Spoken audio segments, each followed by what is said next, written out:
요한계시록 6장부터 16장까지 계속 우리가 보고 있는데, 예수님의 그 주권, 그 심판의 주권이 예수님께 있다라고 말씀드렸는데, 이걸 좀 그 예를 들어서 예수님의 주권에 대해서 좀 풀어서 설명을 드리면, 여러분들 혹시 수목원 가보셨죠? 이 보통 개인이 소유한 그런 수목원들이 많이 있습니다. 그 경기도 가평에 가면 아침고요 수목원이라는 데가 있고, 또 저 멀리 또 서천으로 가면 또 국가에서 세운 그 서천 생태 국립공원, 이게 수목원 같기도 하고, 또 이렇게 여러 가지 바다 생물들도 볼 수 있는 그런 곳도 있고요. 또 저쪽 곤지암인가요? 하남인가 그쪽에 가면 또 화담숲이라고 또 LG 쪽에서 만든 그런 수목원들이 우리나라에 많이 있습니다. 그런데 이 수목원은 들어가려면 입장료를 내야 됩니다. 왜냐하면 그게 내 소유가 아니라 누군가의 소유이기 때문에 그 소유주는 그 수목원을 세웠고 또 들어오는 사람들에게 입장료를 받습니다. 근데 만약에 그 수목원에 어떤 등산 동호회에서 그 수목원 들어와서 이렇게 계곡도 타고 산도 타고 막 그러는데, 그 동호회한 사람들이 길에다 막 쓰레기 버리고 취사하면 안 되는데 브루스타로 위험하게 이렇게 라면을 삼겹살을 구워 먹기도 하고, 그런 일을 하면 어떻게 할까요? 수목원 주인이 당연히 제재를 가하겠죠. 그 쓰레기 무단 투기하시면 안 됩니다. 여기는 취사 금지입니다. 이거 불 피우시면 안 됩니다. 그럼 술 마시고 고성방가 하셔도 안 됩니다. 근데 이걸 계속 그 등산 동호회에서 어깁니다. 근데 그 등산 동호회에서 심지어 그 수목원에서 음란한 일도 하고 살인도 저질러졌습니다. 그러면 그 수목원 주인이 어떻게 할까요? 그 등산 동호회 영원히 출입 금지를 내리겠죠. 그러다가 다른 동호회 회원들이 와서 막 더럽혀 놓고 바위에 자기 이름 홍길동 성산교회 다녀감 바위에다 막 그런 걸 쓴다고 생각해 보십시오. 그러면 이 수목원 주인이 견디다 도저히 안 되겠다. 수목원 폐쇄. 그 개인의 소유이기 때문에 그 수목원을 폐쇄한다고 하면 누가 뭐라고 그러겠습니까? 그 수목원 주인이 원하는 대로 그 들어온 사람들이 행동하지 않았기 때문에 그래서 수목원이 계속 황폐화되고 막 산불이 나고 계곡에 막 지저분한 쓰레기가 막 모여 있고, 그래서 더 이상 안 되겠다. 여기는 폐쇄합니다. 영구적으로. 그렇게 해버리면 바깥에 있는 사람들은 어떻게 할 수가 없습니다. 왜냐하면 그 수목원의 주권이 누구에게 있습니까? 그 주인에게 있기 때문에 그 주인의 뜻대로 할 수 있는 것입니다. 근데 이 지구는 어떻습니까? 지구는 그 작은 수목원보다 조금 더 큰 수목원이라고 생각해 보십시오. 하나님께서 우리에게 지구라는 이 아름다운 수목원을 주셨어요. 그런데 사람들이 이 지구라는 수목원을 황폐화시킵니다. 그리고 음란한 일을 저지릅니다. 살인이 벌어집니다. 그리고 주인 행사하는 사람들도 있어요. 내가 이 수목원의 주인이다. 이 수목원 그 회원권 14만 4천 개 발행할 테니까 입장료 10,000원 아니다. 14만 4천 명이 제한된 일원이니까 100만 원씩 1,000만 원씩 내면 우리 수목원 쓸 수 있게 해주겠다. 그 수목원 주인을 사칭하는 사람들도 수천 년 동안 계속 나오고 있습니다. 여러분들이 소유하고 있는, 그냥 한번 이렇게 생각해 볼까요? 여러분들이 장태산이라는 그 산을 수목원을 소유하고 있는데, 어떤 사람이 내가 장태산 이 수목원 주인이라고, 여러분들 대신 누가 주인 행세를 한다고 생각해 보십시오. 장태산에 불이 납니다. 지저분해집니다. 더러워집니다. 여러분들 기분이 어떠시겠어요? 버젓이 내가 주인인데 내 앞에서 다른 사람이 주인 행세를 하고 있고 막 사람들의 돈을 착취를 하고 있습니다. 그러면 주인으로서의 그 권세를, 주인된 그 권리를 행사를 하셔야죠. 그게 마땅한 것입니다. 우리가 일상에서 만나는 그런 수목원의 주인에게도 주인된 권리가 있다는 것을 인정하잖아요. 그럼 이 지구는 누가 주신 겁니까? 하나님께서 우리에게 아름다운 수목원으로 주셨는데 우리가 불태우고 나쁜 일을 행하고 음란한 일, 살인의 일들이 막 벌어지고 있다. 그러면 궁극적으로 언젠가는 우리 하나님께서 오래 참으시지만 영원히 기다려 주시지는 않으세요. 결국 이 수목원의 주인 되시는 우리 주님께서 그 권세를 사용하셔서 이 수목원을 마지막에는 폐쇄, 더 이상은 견딜 수 없는 상황이 되기 때문에 이 수목원을 폐쇄한다. 그것이 바로 성경에서 말하는 종말이라는 것입니다. 그래서 6장부터 16장까지는 바로 이 주인된 권세를 가지고 계신 예수님께서 점점점 악해지는 이 지구라는 이 수목원에게 어떤 조치를 취하시는가, 그것이 바로 6장부터 16장까지인 겁니다. 그래서 첫 번째 조치가 7개의 인을 하나씩 여시죠. 그러면 경제적인 어려움, 인간성이 파괴되는 상황 속에서 마주하게 되는 그 삶이 궁핍해지는, 어려워지는 그 7개의 인을 떼십니다. 그 다음에는 7개의 나팔을 예수님께서 천사들로 하여금 불게 하십니다.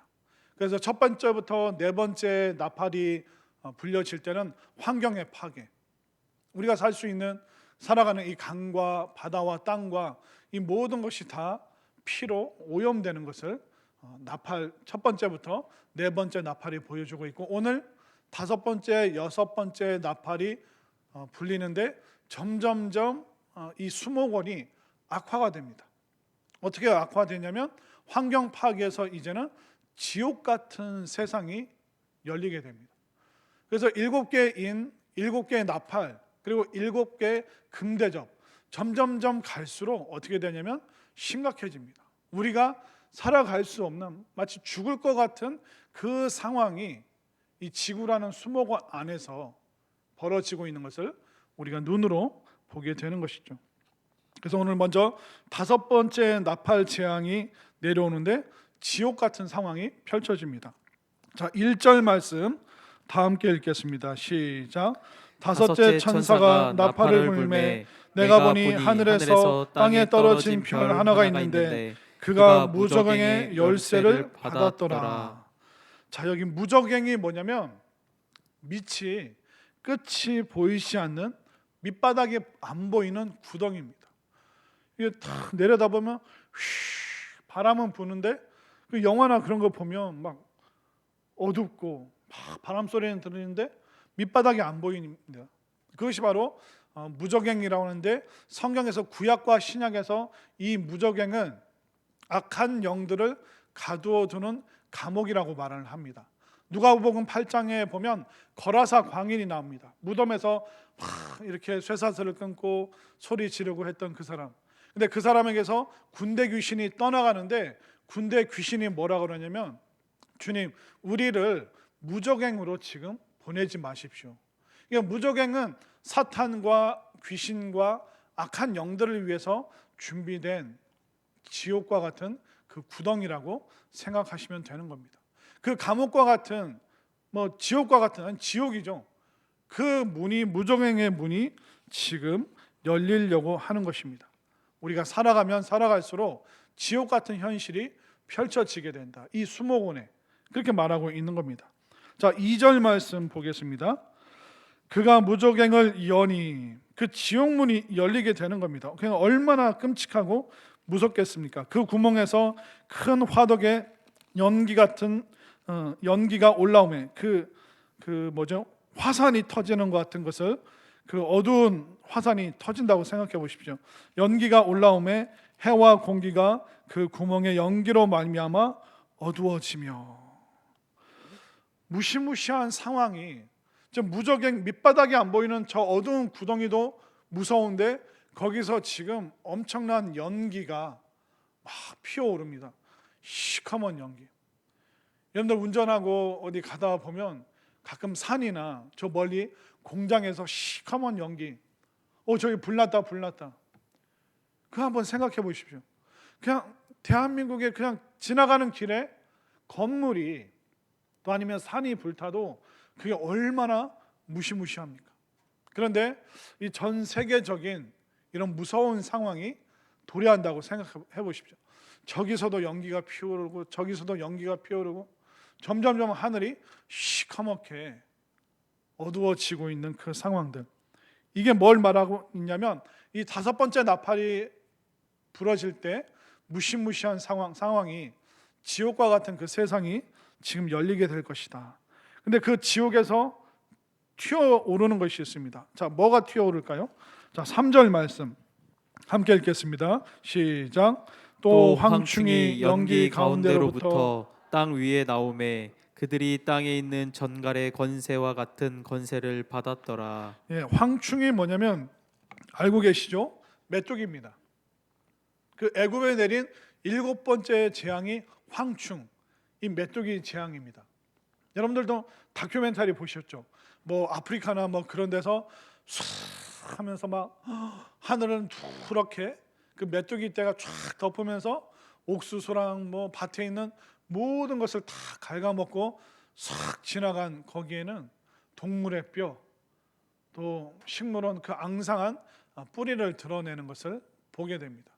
그러니까 그 어마어마한 그 메뚜기 떼가 그 지옥과 같은 어두운 구덩에서 막 튀어 오르고 있습니다. 그러니까 이 황충 메뚜기는 뭘 얘기하냐면 재앙과 멸망의 징조입니다. 이제 이것을 통해서 재앙과 멸망이 이 땅에 임한다. 이게 굉장히 얼마나 무서운 이야기들이 지금 펼쳐지고 있습니까? 그런데 그 황충에게는 전갈의 권세가 있대요. 전갈의 권세는 뭐냐면 괴롭게 하다, 힘들게 하다, 서서히 죽게 한다는 그런 뜻이 있습니다. 여러분들 전갈에게 한번 이렇게 쏘여 보셨나요? 엄청 아파요. 저는 쏘여 보진 않았지만 그 얼마나 이렇게 탁 무섭던 게 탁 이렇게 꼬리를 이렇게 해가지고 탁. 전갈의 권세가 어떤지 그 경험하고 싶으시면 동물원 가서 그 곤충 박물관 가서 한번 해보십시오. 나 테스트 받고 싶다고. 근데 전갈이 정확하게 한 방만 딱 여러분들에게 침을 놓을까요? 아니, 그럼 막 달려들면 얼마나 무섭겠습니까? 저 솔직히 말씀드려서 꿀벌도 무서워요. 말벌도 무서운데 벌 이렇게 오면 이게 쏘이면 그 얼마나 위험합니까? 근데 전갈이 한두 마리도 아니고 메뚜기 떼 같은 막 온몸을 뒤덮는 그 고통, 쓰라림, 이거는 이 재앙과 아픔은 상상 초월 그 이상을 말하는 것입니다. 그런데 이 황충, 이 무서운 재앙에게도 권세가 제한되어 있습니다. 4절을 한번 볼까요? 자, 4절 함께 읽겠습니다. 시작. 그들에게 이르시되 땅에 풀이나 푸른 것이나 각종 수목은 해하지 말고 오직 이마에 하나님의 인침을 받지 아니한 사람들만 해하라 하시더라. 자, 결국 이 종말의 재앙을 피하는 사람은 하나님의 인침을 받은, 그러니까 구원받은 사람들은 이 마지막 이 종말에 대해서 구원받는 그 위치에 있겠지만, 그러나 구원받지 못한 사람들은 이 황충과 메뚜기와 이 전갈의 고통을 고스란히 다 겪게 될 것이다. 그렇게 말하고 있습니다. 자, 그리고 계속 5절을 한번 볼까요? 그러나 그들을 죽이지는 못하게 하시고 5달 동안 괴롭게만 하게 하시는데 그 괴롭게 함은 전갈이 사람을 쏠 때 괴롭게 한과 같더라. 자, 여기 시간이 나오죠. 시간이 나오면 이제 눈을 번쩍 뜨는 사람들이 있는데 5달이라고 5달 동안 괴롭힌다는 말은 뭐냐면 그 종말의 그 재앙이 한시적이라는 겁니다. 그러니까 이 황충과 같은 재앙이 멸망이 영원히 지속되는 것이 아니라 일시적이고 또 한시적인 그 재앙으로 지금 표현되고 있습니다. 5달 짧으면 짧고 길다면 길다고 할 수 있는데 그런 고통의 시간들이 우리에게 온다는 것이죠. 근데 뭐 그 5달을 그게 IMF인가? IMF가 5달이었나? 우리가 다른 나라에 지배당한 게 주권을 잃은 게 5달이었나? 그런 식으로 우리가 이렇게 동일하게 대입해서 지금인가라고 굳이 우리가 생각할 필요는 없습니다. 그러니까 억지로 이걸 해석하려고 하시면 안 되고 5달, 길다면 길고 짧다면 짧은 한시적인 시간 동안 이런 고통과 재앙이 있는구나, 그렇게 생각하시면 됩니다. 6절을 볼까요? 그날에는 사람들이 죽기를 구하여도 죽지 못하고 죽고 싶으나 죽음이 그들을 피하리로다. 그러니까 죽음을 능가하는, 죽지 못해 사는 그 상황이 사람들에게 펼쳐지는 것입니다. 사는 것도 힘들고 죽는 것도 무섭고 앞으로 어떻게 될지도 모르겠고, 그러니까 사는 게 사는 것 같지 않은 비참한 상황이 종말할 때 그 수목원을 온통 망가뜨린 그 사람들에게 임하는 그 재앙에 대해서 굉장히 구체적으로 설명하고 있습니다. 그런데 사도 요한이 이 황충이 뭔가 설명을 해주고 있습니다.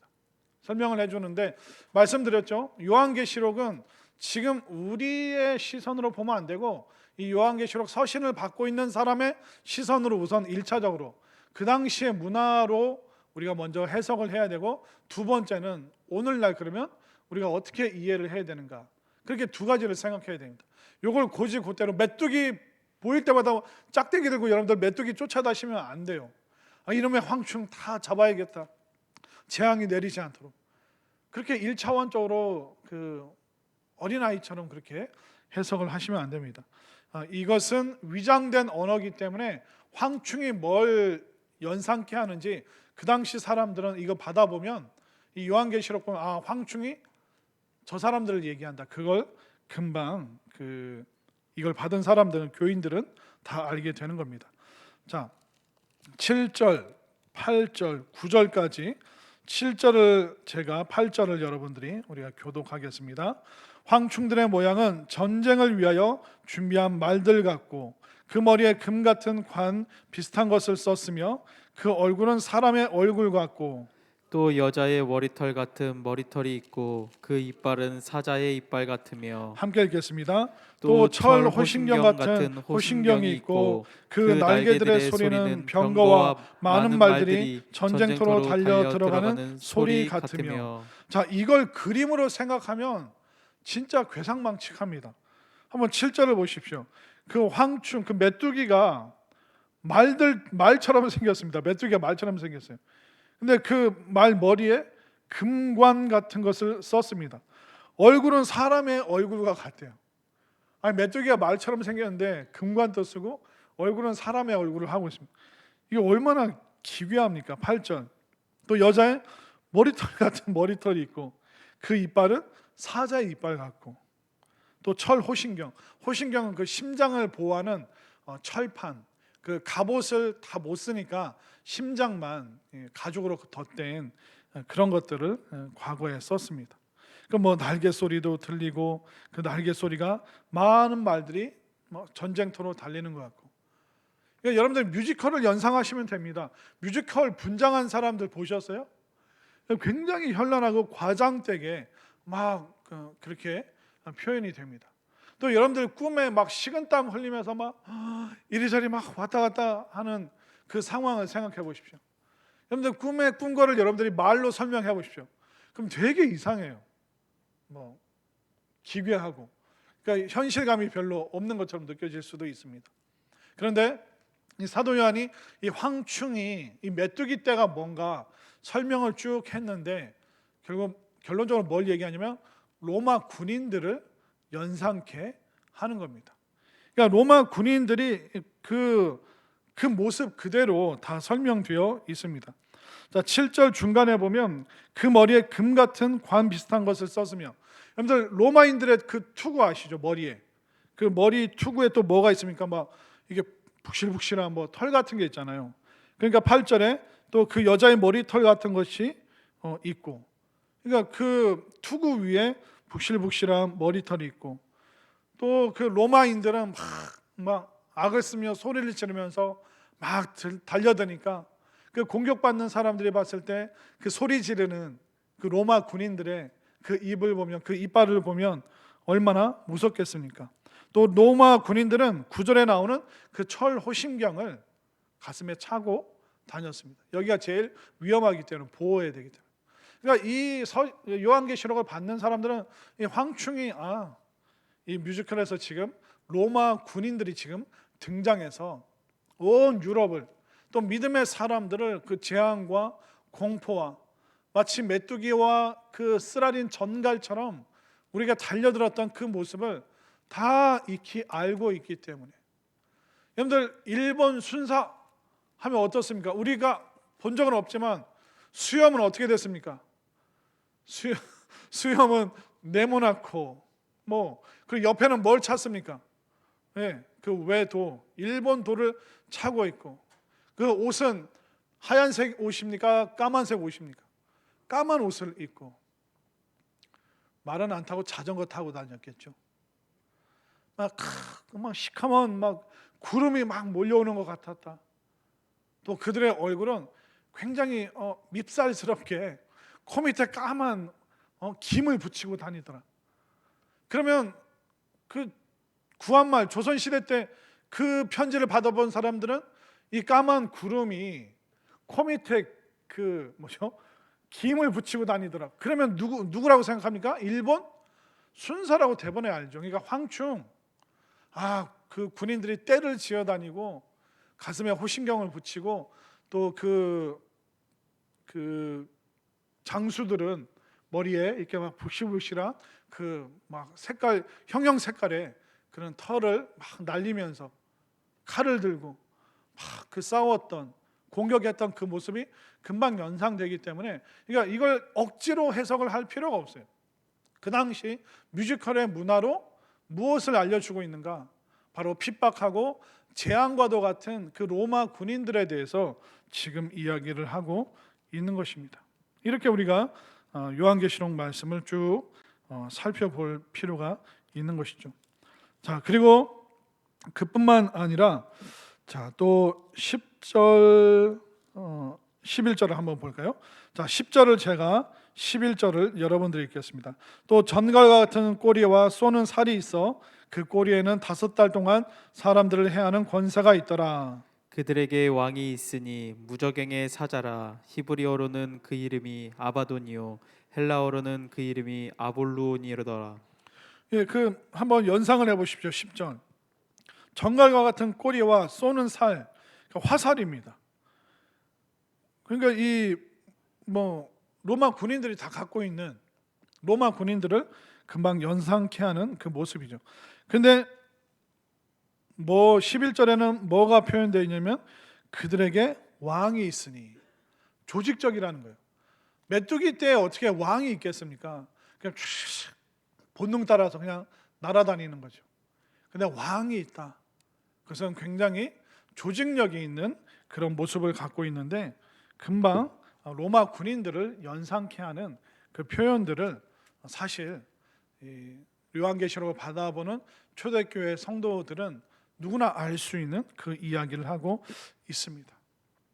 사도 요한이 보고 있는 그 재앙이 뭐냐면, 인간의 삶이 파괴되고 환경이 파괴되는 것, 그것도 무섭지만 전쟁과 같은 그 비참함이 마치 지옥과도 같다. 피난길을 떠나긴 떠나는데 살아도 사는 게 아니고, 내일은 어디로 가야 되는가, 내일은 뭘 먹어야 되는가, 내일은 어디에 숨어야 되는가, 죽고 싶어도 죽을 수 없는 그 비참한 상황. 로마 군인들 때문에 그런 일들을 그 당시 초대교회 교인들이 그런 재앙을, 무서운 재앙을 겪을 수밖에 없었습니다. 오늘날 또 마찬가지죠. 여러분들이 만약 우크라이나 국민이라고 생각해 보십시오. 그 러시아 군인들이 막 쳐들어오는 모습이 메뚜기 떼처럼, 왕을 가진 조직력을 갖춘 그 메뚜기 떼처럼 얼마나 무섭게 달려들겠습니까? 또 요즘에 중국의 도시마다 봉쇄를 한다면서요.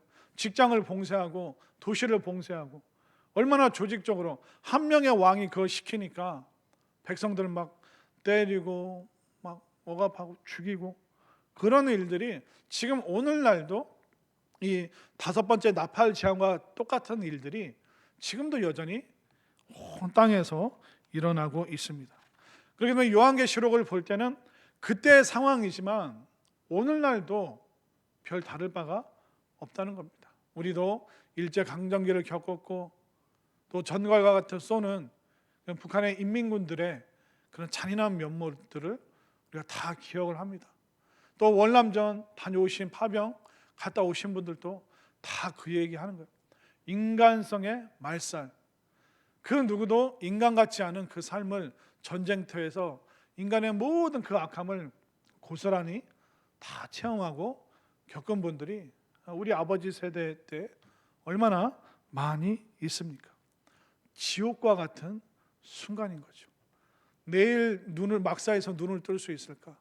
내일 살아남을 수 있을까? 우리 가족들 중에 누가 살아남을까? 이 지옥과 같은 현실이 재앙과 같이 이 땅에 너무나도 많이 퍼져 있게 되는 것입니다. 이것이 바로 5번째 나팔이 불려질 때, 그때나 지금이나 동일하게 우리가 이걸 겪고 있고요. 자, 그 다음에 6번째 나팔이 불리죠. 13절, 14절을 보겠습니다. 자, 13절을 제가 14절을 여러분들이 읽겠습니다. 여섯째 천사가 나팔을 불매 내가 들으니 하나님 앞 금제단 내 뿔에서 한 음성이 나서 나팔 가진 여섯째 천사에게 말하기를 큰 강 유브라다에 결박한 내 천사를 놓아주라 하매. 자, 14절 끝에 보면 큰 강 유브라데 결박한 내 천사. 지금 천사가 결박되어 있습니다. 그럼 이게 선한 천사입니까? 악한 천사입니까? 결박되어 있습니다. 천사인데 그것은 정상적이지 않은, 선하지 않은 악한 천사를 말한다는 것을 볼 수가 있습니다. 근데 그 결박을 놓아줘라, 이거는 마치 주님께서 우리에게 고통을 막 일부러 주시려고 하는 것처럼 표현이 되어 있는데, 그게 아니라 주님께서 허락하시는 것이 아니라 그 악한 사탄 마귀가 더 활개치고 활동하게 될 것이다. 그러니까 마치 6번째 이 나팔이 울려 퍼질 때 너희들은 그 사탄이 활개치는 것을 더 많이 보게 될 것이다, 그렇게 말하고 있습니다. 자, 이렇게 사탄이 활개칠 때 어떻게 될까요? 15절 말씀 함께 읽겠습니다. 시작. 내 천사가 놓였으니 그들은 그 년 월 일시에 이르러 사람 3분의 1을 죽이기로 준비된 자들이더라. 와, 무섭죠. 인류의 3분의 1이 죽을 자. 아직 전부는 아닙니다. 7 대접이 쏟아지기 전이기 때문에 최악까지는 가지는 않지만 지옥과 같은 현실, 인류의 3분의 1이 죽을 정도로, 국민의 3분의 1이, 가족이, 또 도시의 3분의 1이 죽어나갈 정도로 지옥과 같은 그 현실이 사탄의 세력을 통해서 펼쳐지고 있는 것을 보여주고 있습니다. 근데 또 날짜가 나오죠. 근데 날짜를 잘 한번 보십시오. 15절. 내 천사가 놓였으니 그들은 그 년, 월, 일시에 이르러. 그렇게 되어 있죠. 몇 년, 몇 월, 며칠, 몇 시라고 되어 있나요? 아니요. 정해진 시간은 없어요. 그냥 연, 월, 일시라고 표현되어 있지 몇 년, 몇 월, 며칠, 몇 시, 그게 없습니다. 그렇기 때문에 우리는 그 재앙이, 종말이 언제 임할지 우리가 알 수 있습니까? 알 수 없습니까? 절대로 알 수가 없어요. 예수님도 심지어 모른다고 그랬는데도 이단들은 푸덕푸덕 우겨서 언제 1992년 10월 28일 다가올 미래를 준비하는 선교회, 다미 선교회, 그렇게. 근데 그 1992년 10월 28일이 다미 선교에서 그 2번째로 주장한 재림의 날이었어요. 그냥 정확하지 않은데 몇 년 전에 그 사람들이 예수님의 재림, 종말을 얘기했는데 그날이 안 왔어요. 그러니까 좀 몇 년 후로 미룬 게, 왜 뭐 종말이 없으니까, 이게 내가 잘못 계산했다. 다미 선교의 그 교주가 이제 그래서 92년 10월 28일이다. 그날 방송국이 다 갔잖아요. 다 가고 막 안에서 막 찬양 부르고 난리가 났잖아요. 12시 땡 됐는데 어떻게 됐습니까? 아무 일도 안 일어났잖아요. 그러니까 굉장히 어색해졌죠. 근데 그 단미성교회 교주 집에 가서 압수수색을 했더니 1992년 10월 28일이라고 했는데 1994년도에 만기가 오는 적금 예금 통장이 수두룩한 거예요. 그러니까 이단에게 속으면 다 빼앗기는 거예요. 이단이 원하는 건 여러분들의 재물, 재산 그밖에 없습니다. 다른 거 원하는 게 아닙니다. 왜 이단들이 온전한 11조를 외치는지 아세요? 왜 열심히 일하라고 하는지 아세요? 다 돈. 그러니까 이단들이 돈 많은 이유가 다 거기 있어요. 이단에 소속된 사람이 다 온전한 11조를 해버리기 때문에. 어마어마. 그런데 교회들은 왜 이렇게 힘들까? 예, 여기까지만 제가 얘기를 하겠습니다. 무슨 얘기 하려고 그랬더라. 지금 이 활개치고 또 연월일시, 그러니까 우리가 그 정확한 시점은 알 수가 없는 거예요. 주님도 모른다고 그랬습니다. 근데 계속 사람들에게 그 급박한 마음을 우리가 더 충성해야 돼. 조금 있으면 우리 14만 4천 명 이제 다 돼. 큰일 났어. 대구에서 10만 명 모였대. 그러면 이제 4만 4천 명만. 어떻게 돼. 그래서 더 충성하고 자기들만 쳐다보고 더 자기들 그룹에 고립시키려고 계속 그렇게 막 거의 다 도달했다고 그런 식으로 사람을 계속 몰아붙이는 거예요. 그러다가 이제 딱 두 가지로 인해서 해산이 됩니다. 그들이 말했던 그 종말이 진짜 안 왔을 때, 그 교주가 죽었을 때. 뭐 박태선이 죽고 누가 죽고 그러면 다 이제 신천지도 그 리더들이 한 세네 군데로 찢어져서 새천지, 뭐 소천지, 뭐 별천지를 다 만들어 가지고 또 나오게 되어 있습니다. 이만희는 재림 예수가 아니라 세례 요한이었다. 사실 나를 준비하는 사람이 이만희였다. 그러니까 이동자 나를 따라라. 그렇게 되는 거예요. 그럼 그런가 보다. 왜? 이만희가 눈앞에서 죽었잖아요. 영생 불사한다고 그랬는데 저 사람은 세례 요한이고 세례 요한이 예비한 그 교주가 누구라고요? 이동자라는 또 별의별 사람들이 또 나오고 또 나오고 언제까지? 이 지구가 끝나는 날까지 이단들은 수도 없이 나와요. 그러니까 교주가 죽을 때 한번 와해됐다가 또 다른 재림 예수가 계속 나오게 되어 있습니다. 그리고 그들이 뭐 외치는 그 날짜 되면 종말이 안 와요. 그럼 또 빠져나갈 구멍이 다 있어요. 우리가 눈으로 보는 이 현상 세계의 종말이 임한 것이 아니라 영적인 차원에서 이미 종말이 이루어졌다. 주님께서 아직 우리의 믿음을 더 점검하시기 위해서 시간을 주셨다. 이렇게 또 이렇게 이단들이 넘어가요. 그럼 그런가 보다. 현실 세계가 아니라 영적 세계에서 재림이 이루어졌는데 이제 우리 14만 4천 명이 좀 준비가 덜 돼서 더 하라고, 더 좀 제대로 하는. 그러니까 우리 얼마 안 남았으니까 빨리 최선을 다합시다. 집에 돌아가지 말고 여기서 같이 삽시다. 계속 이것만 생각하고 이것만 보고 계속 고립시켜 가는 거예요. 그러나 성경이 말하잖아요. 연, 월, 일, 시를 얘기하고 있지만 몇 년, 몇 월, 며칠, 몇 시 그건 얘기를 안 해요. 왜? 종말의 때가 언제인지 아십니까? 종말의 때는 그때부터 나중까지 그리고 지금 포함해서 어떻게 보면 우리의 매 순간순간이 종말입니다. 2차 세계대전 벌어졌을 때요. 유럽의 뭐 한 4분의 1이 죽었을걸요. 그때 유럽에 있는 신학자들이 이제 히틀러가 그 바벨론이고 큰 음료고 결국 마지막 종말이 왔다. 근데 2차 세계대전 지나고 나서도 역사는 계속되잖아요. 월남전이 마지막 때인가? 6.25 전쟁이 그때인가? 아니면 우크라이나 러시아 전쟁이 마지막 때인가? 어디에 IT에 지진이 났다는데 어디 화산이 터졌다는데 그럼 지금이 종말인가? 내년인가? 내후년인가? 역사의 모든 순간이 지금 종말의 때를 말하고 있습니다. 그렇기 때문에 성경은 정확하게 우리에게 시간을 알려주지 않습니다. 종말이 언제입니까? 매 순간입니다. 모든 인류의 역사가 늘 종말을 품고 있는 것입니다. 그렇기 때문에 종말은 마지막 때는 서서히, 그러나 우리가 느끼지 못하는 그 순식간에 종말이 이루어지는 것입니다. 또 여러분들 개인의 종말이 매일 지금 일어나고 있지 않습니까?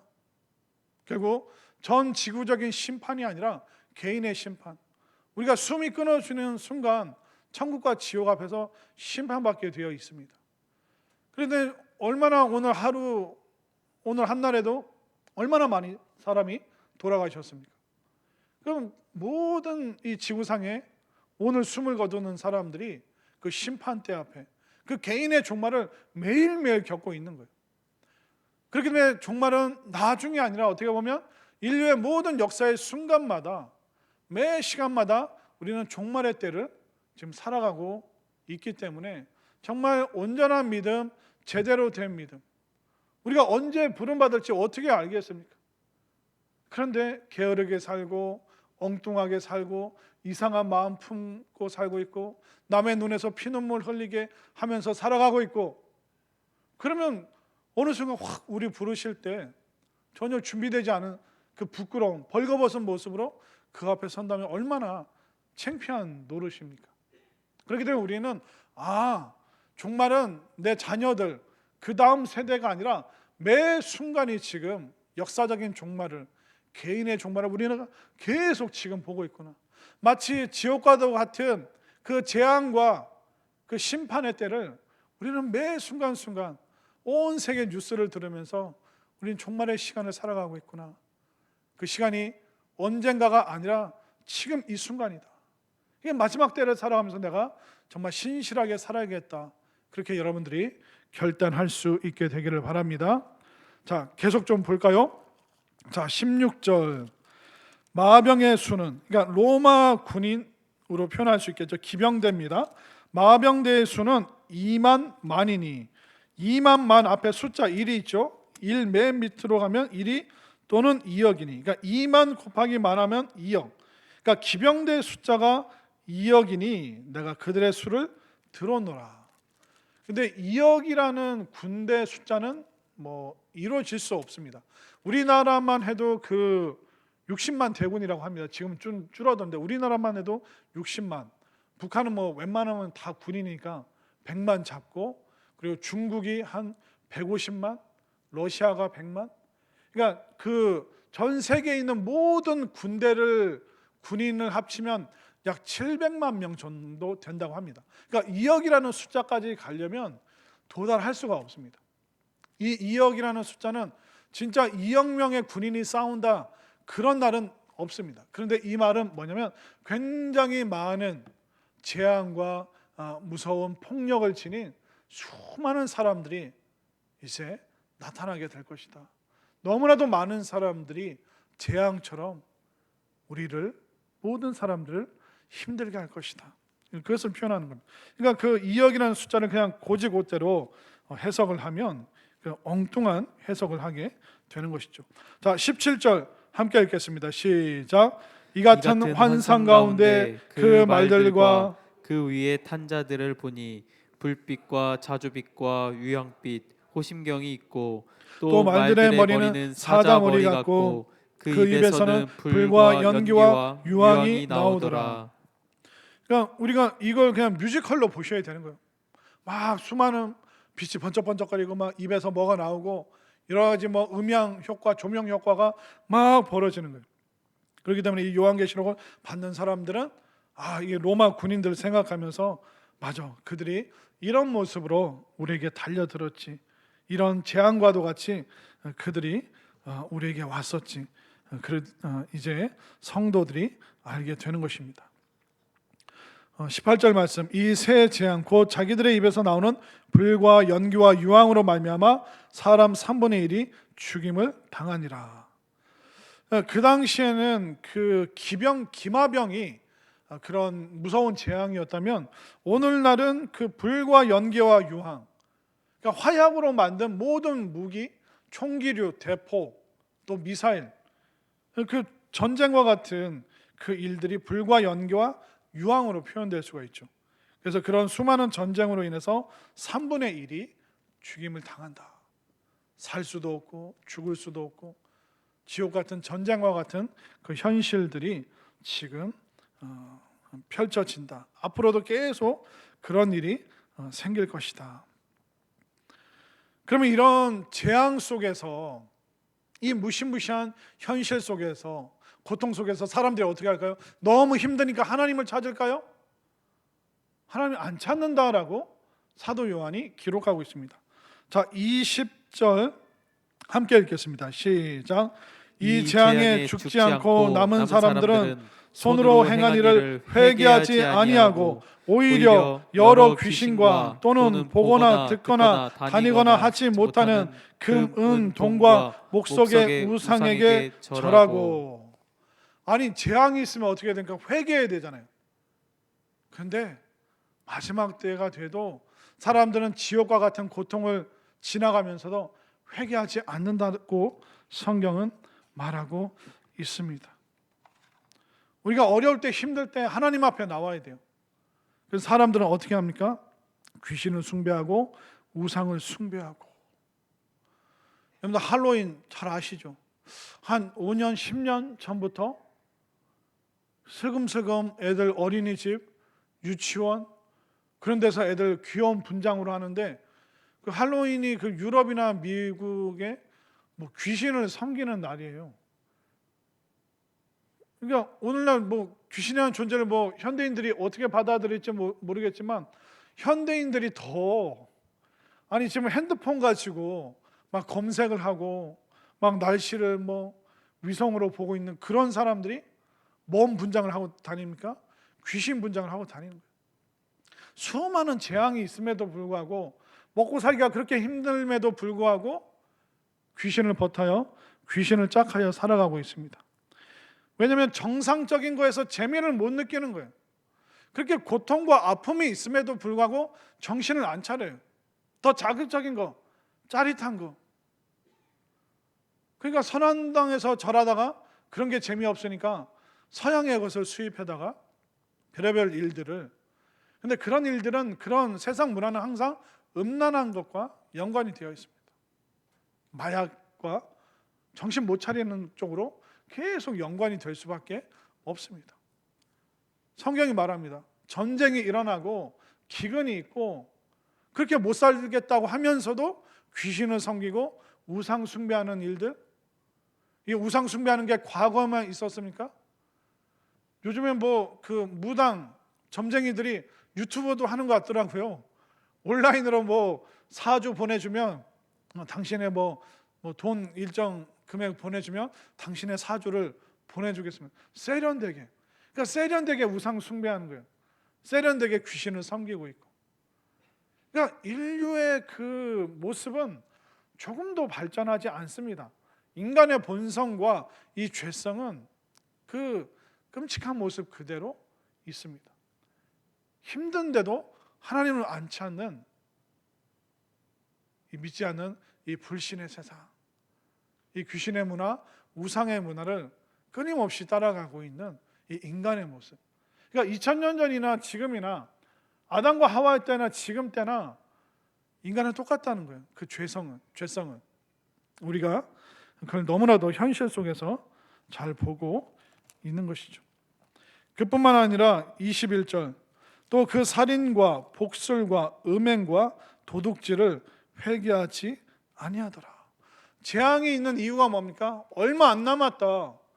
너희들 지금 위기다. 위험하다. 너희들 이대로 심판받으면 큰일 난다.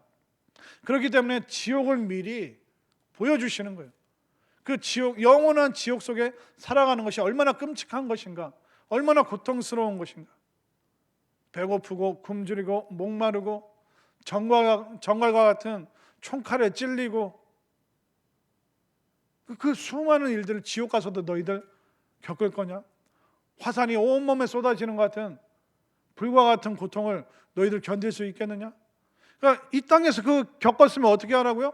회개하고 돌이켜야 되는데 여전히 하나님이 제일 가증스러워 하시는 귀신과 우상 숭배를 끝내지를 않습니다. 포기를 안 하는 거예요. 정상적인 신앙생활하는 자극이 안 되니까 자꾸 이상한 거 쫓아다니는 거예요. 그리고 일상생활 속에서 살인, 복수는 뭐냐면 점친다는 거예요. 지금도 점치잖아요. 운세를 보고 뭐 무슨 띠 뭐 그런 거 보고, 살인과 복술과 음행과 도둑질을 회개하지 않더라. 그때나 지금이나 똑같아요. 2000년도 종말의 순간이었고 지금도 종말의 순간이죠. 또 내년에도 우리가 상상도 못한 코로나, 할로윈 이것과는 상상이 안 되는 또 끔찍한 일이 생길 수가 있습니다. 북한이 어떻게 나올지, 일본이 어떻게 나올지, 중국이 어떤 행동을 할지 감히 우리가 가늠할 수가 없는 겁니다. 이때 어떻게 해야 될까요? 여러분들에게 행동 지침을 하나 알려드릴게요. 우리나라가 여름이랑 초가을에 막 태풍이 오잖아요. 뭐 볼라벤, 루사, 매미. 그럼 수많은 폭풍이 올 때 아나운서들이, 기자들이 늘 하는 얘기가 뭡니까? 이 폭풍이 지금 태풍이 북상하고 있습니다.